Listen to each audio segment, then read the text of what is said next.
Baik, bismillahirrahmanirrahim. Assalamualaikum warahmatullahi wabarakatuh. Berjumpa kembali di acara Bincang Biologi, teman-teman belajar bersama guru kreatif. Masih di acara Kupas Tuntas, materi biologi kelas 10. Baik, teman-teman, di video kali ini kita akan melanjutkan pokok bahasan mengenai Kingdom Animalia. Ya, sempat kemarin kita bahas anggota pertamanya di anggota invertebrata yaitu Porifera, teman-teman. Nah, kali ini kita akan masih di pokok bahasan Animalia. Dalam hal ini adalah lanjutan invertebrata. Setelah Porifera, video ini kita akan membahas mengenai anggota yang kedua invertebrata, yaitu Solenterata ya. Oke, baik, kita akan masuk ke pokok bahasan Solenteratanya. Jangan lupa like, comment, and subscribe. Nah, ini adalah teman-teman video lanjutan anggota invertebrata yang kedua, yaitu Solenterata, gitu ya. Nah, perlu diketahui sama kalian bahwa ketika kita mau membahas anggota Solenterata ini, teman-teman, Solenterata itu dia terdiri dari dua kata, yaitu koilos yang artinya rongga dan enteron, gitu ya, yang artinya usus. Nah, perlu diketahui juga sama teman-teman bahwa Solenterata ini sama halnya dengan Porifera. Tubuhnya dia diploblastik. Artinya dia tersusun atas dua lapis tubuh. Yang pertama ada lapisan ektoderm atau epidermis lebih dikenalnya. Yang kedua adalah lapisan endoderm atau disebut pada Solenterata itu adalah lapisan gastrodermis, gitu ya. Nah, di antara keduanya, yaitu di antara epidermis dan gastrodermis, teman-teman, khusus pada Solenterata, nanti kita bisa temukan suatu rongga, gitu ya, bagian yang terdapat di sana yang disebut sebagai bagian mesoglea namanya, gitu ya. Nah, pada epidermisnya, teman-teman, dia terdapat sel penyengat. Nah, ini yang merupakan ciri khas dari Solenterata. Apa sel penyengat namanya? Nama lainnya adalah nematokis, begitu ya. Nah, nematokis ini perlu diketahui teman-teman, atau bahasa kitanya sel penyengat, dia dihasilkan oleh suatu bagian yang disebut sebagai kenidoblas, gitu ya.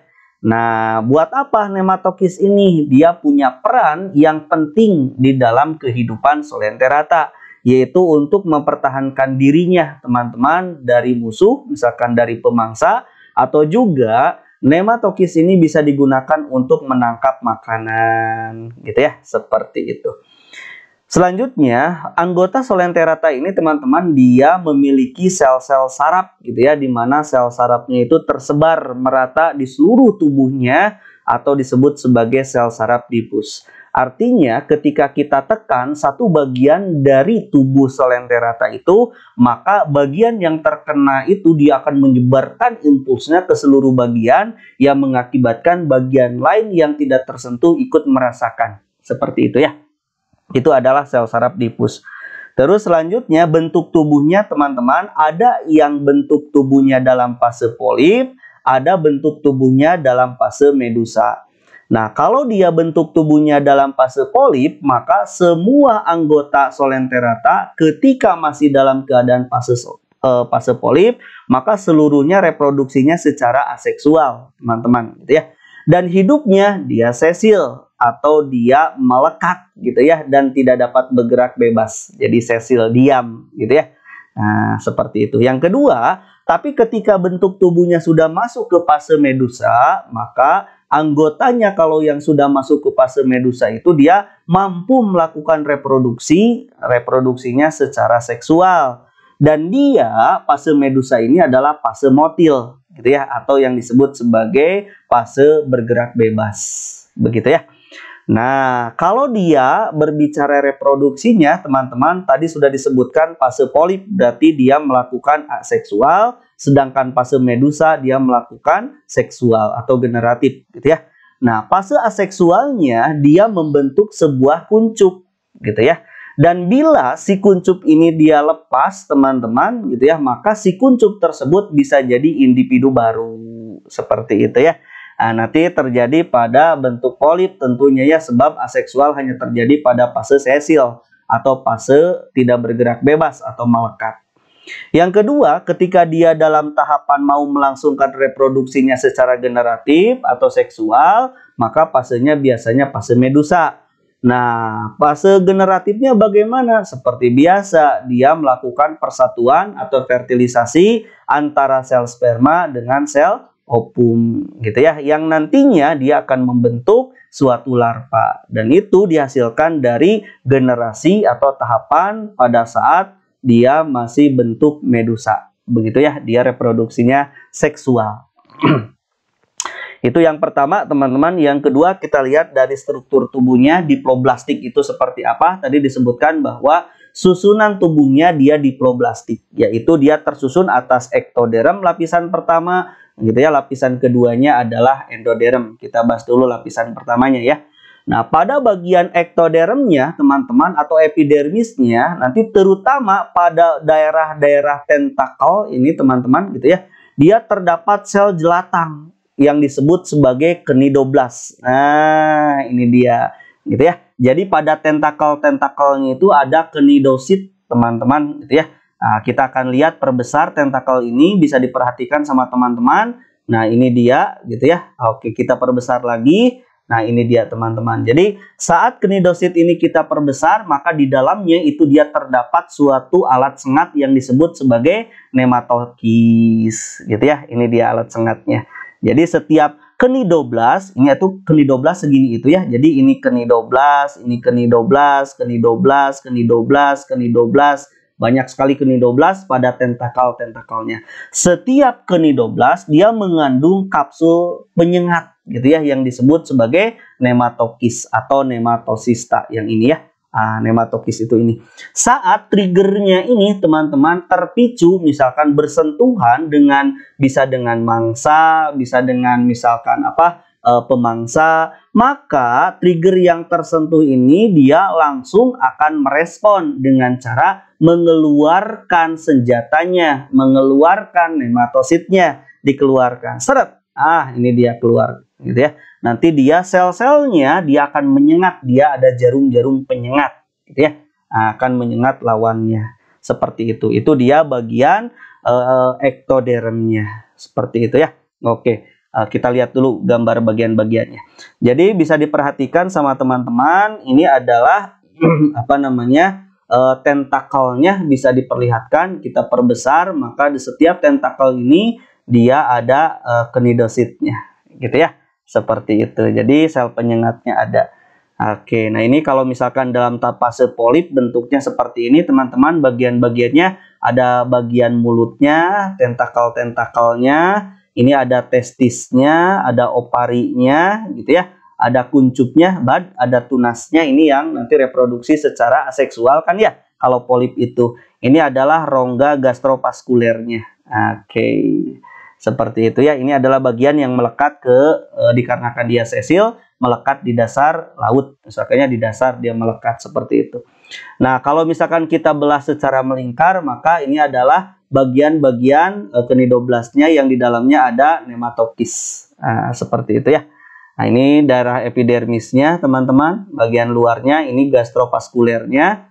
Nah, rongganya ini dia bagian gastrodermisnya, yaitu bagian lapisan yang keduanya. Nah, di antara epidermis dengan endodermis atau gastrodermis itu ada mesoglea, ada ruangan antaranya ya. Seperti itu. Nah, ini ada vakuola makanan di gastrodermisnya ya. Seperti ini. Oke, ini dia teman-teman senjata yang khas yang dimiliki oleh Coelenterata. Pada bagian ektoderm terdapat cnidosit yang di dalamnya ada nematokis. Oke. Yang kedua, perhatikan teman-teman bentuk tubuh dan reproduksi Coelenterata. Kita akan cek bagaimana tahapan polip dan tahapan medusa. Jadi reproduksinya begini. Nah, ketika kita lihat fasenya fase polip, berarti fase dia sesil. Nah, kita lihat dulu sebelum ke siklus hidupnya. Fase polip itu dia bentuknya seperti ini, teman-teman. Gitu ya, dimana dia melekat, ininya daerah bawahnya itu melekat di dasar. Nah, ada tentakelnya, ada daerah mulutnya, atau juga sebagai pengeluaran yang kita sebut sebagai daerah pengeluaran akhirnya, gitu ya. Terus ada rongga gastrosolnya di sini. Nah, ada gastrodermisnya, berarti endodermis gitu ya, endoderm. ada lapisan antaranya mesoglea dan ada lapisan terluarnya epidermis. Begitu ya. Nah, sedangkan pada fase medusanya bentuknya seperti ini, teman-teman. Ada gastrosolnya sama, ada gastrodermisnya, ini lapisan keduanya, ada mesoglea, ada lapisan antaranya, dan ada epidermisnya, gitu ya, lapisan terluarnya, dan juga dia memiliki tentakel, juga memiliki mulut atau lubang pengeluarannya ya. Seperti itu. Nah, kalau kita lihat siklus hidupnya antara polip dengan medusa ini dia bertukar saat dia fase reproduksinya. Kita lihat. Misal, pada fase polip, teman-teman, dalam hidupnya itu terdapat, teman-teman, ada dua bagian. Satu, ada bagian yang disebut sebagai yang ini nih, ini tunas medusa, teman-teman, yang ini, gitu ya. Nah, satu lagi ada yang disebut sebagai polip untuk mencari makanan. Yang ini ya, kita akan lihat. Nah, khusus untuk yang bentuknya seperti ini, tidak ada tentakel-tentakelnya, ini namanya gonangium, teman-teman, untuk menghasilkan fase, fase medusa. Dia mengeluarkan kuncup, gitu ya, tunas-tunas medusa, lalu dia keluar. Ini reproduksi aseksualnya, gitu ya. Jadi yang fase polip, dia punya gonangium yang mampu menghasilkan, gitu ya. Jadi kalau di sini kita sebut sebagai tunas medusa, teman-teman, ada kuncup-kuncupnya yang berperan nanti untuk menghasilkan tunas. Kalau tunas ini lepas, dia akan jadi fase medusa, gitu ya. Nah, sebelum kita lanjutkan fase medusa ini, bahwa ada bagian yang lain di dalam tubuhnya polip ini, dia ada tentakel-tentakelnya. Nah, kalau ada bentuk tangan seperti ini yang bertentakel, itu perannya itu, teman-teman, untuk mencari makanan. Yang ini mencari makanan, ini mencari makanan, ini mencari makanan. Jadi fase polip itu ada dua bagian, satu polip untuk mencari makan, yang kedua adalah polip untuk bereproduksi secara aseksual, gitu ya. Ini dia polip untuk reproduksi, ini juga polip untuk reproduksi. Nah, setelah dia menghasilkan kuncup tunas, jadi fase medusa, lalu fase medusa itu dia akan dewasa, yang nantinya jadi fase medusa yang besar. Nah, satu, nanti dia mampu menghasilkan ovari, sedangkan tunas medusa yang lain dia akan menghasilkan testis. Yang masing-masingnya mengeluarkan, lalu dia akan fertilisasi, berarti reproduksi seksual ya. Dia akan membentuk zigot, sperma dan ovum sudah bergabung, berarti seksual ini. Nah, nanti zigot ini dia akan membelah menjadi morula, lalu morula itu dia akan menjadi sebuah larva, namanya adalah larva planula. Ingat-ingat sama teman-teman ya. Jadi setelah dari zigot ke morula, jadi larva pada tahapan Solenterata itu namanya planula. Nah, larva planula ini, teman-teman, dia akan melekat pada dasar lautan, dia akan membentuk sebuah polip muda, gitu ya, yang nantinya berkembang terus-menerus. Polip muda ini dia akan menjadi polip dewasa. Polip dewasa itu akan menjadi koloni polip dewasa. Namanya juga koloni, jadi memperbanyak diri, gitu ya. Ini contohnya adalah pada Obelia kalau yang ini. Nah, ini reproduksinya. Nah, yang selanjutnya, teman-teman, bisa kita lihat kalau secara bagannya, maka daur hidupnya itu bisa kita perhatikan. Daur hidup pada Aurita, gitu ya. Ada daur hidup pada Obelia. Ini adalah contoh dari Solenterata. Jadi Aurita itu, teman-teman, ubur-ubur, gitu ya. Oke, kita lihat pada ubur-ubur dulu. Jadi ketika dia sudah memiliki fase medusa dewasa, yaitu betina dan yang jantannya, maka fase seksual akan terjadi. Dia menghasilkan ovum, yang satu menghasilkan sperma. Sperma dan ovum bergabung menjadi zigot, lalu zigot menjadi morula. Morula dia akan berkembang biak menjadi larva planula. Larva planula dia kalau di ubur-ubur, teman-teman, menjadi skifistoma. Ini adalah fase polip pertama dari hasil planula. Jadi larva planula itu dia akan nempel pada dasar lautan, lalu menjadi skifistoma. Ingat-ingat ya. Jadi skifistoma itu adalah polip muda yang nantinya dia ada pada ubur-ubur. Ingat-ingat.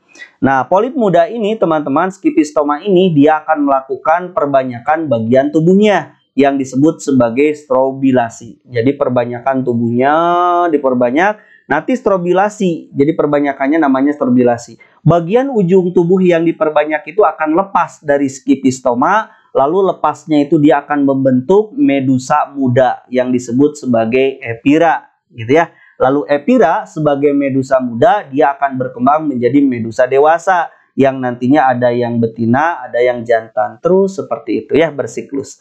Sedangkan kalau pada contoh Solenterata yang lain, yaitu pada Obelia yang tadi digambar, setelah terbentuk medusa betina dan medusa jantan, dia menghasilkan sel gamet masing-masingnya, lalu melakukan fertilisasi membentuk zigot.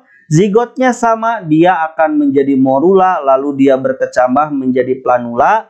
Planula ini dia akan nempel pada dasar lautan menjadi Obelia muda. Obelia muda akan menjadi Obelia dewasa yang tadi menjadi koloni-koloni gitu ya. Satu bagian Obelia dewasa itu ada bagian yang disebut sebagai polip penghasil reproduksi aseksual.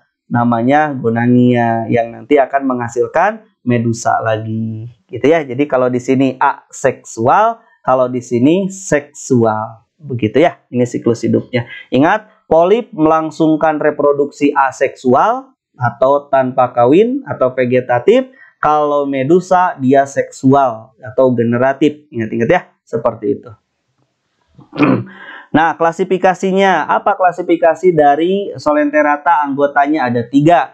Yang pertama ada kelas hidrozoa, teman-teman. Nah, untuk kelas hidrozoa itu, teman-teman, itu dia banyak ditemukan. Ada yang dalam bentuk polip dan ada yang dalam bentuk medusa. Gitu ya. Jadi ada metagenesis atau pergiliran keturunan antara fase polip dan fase medusa hidrozoa ditemukan.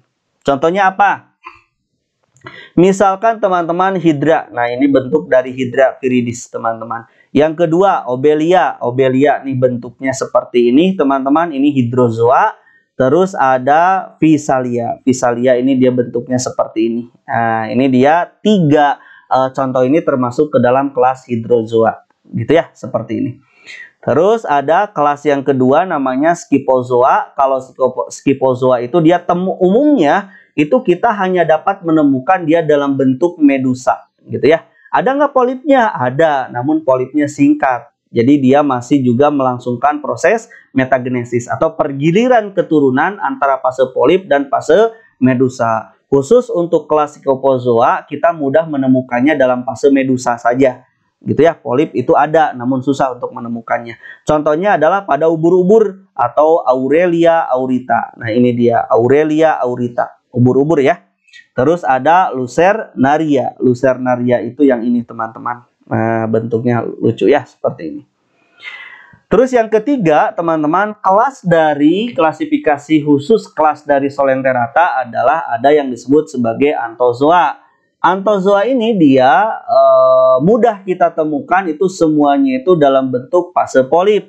Artinya sesil dan dia melekat pada dasar lautan. Gitu ya, jadi tidak bergerak kemana-mana, dia polip. Dan biasanya untuk anggota Anthozoa itu dia tidak terjadi metagenesis. Artinya tidak ada pergiliran keturunan antara fase polip dan medusa. Jadi lebih banyak ditemukan dalam bentuk polipnya. Yang ini nih, Metridium misalkan anemon laut. Nah, ini dia nempel terus. Terus ada Pungia patella atau koral juga seperti itu nempel. Gitu ya. Itu adalah kelas Anthozoa termasuk ke dalam anggota Solenterata. Begitu, teman-teman. Ini adalah kajian mengenai video kedua anggota invertebrata kedua yaitu Solenterata.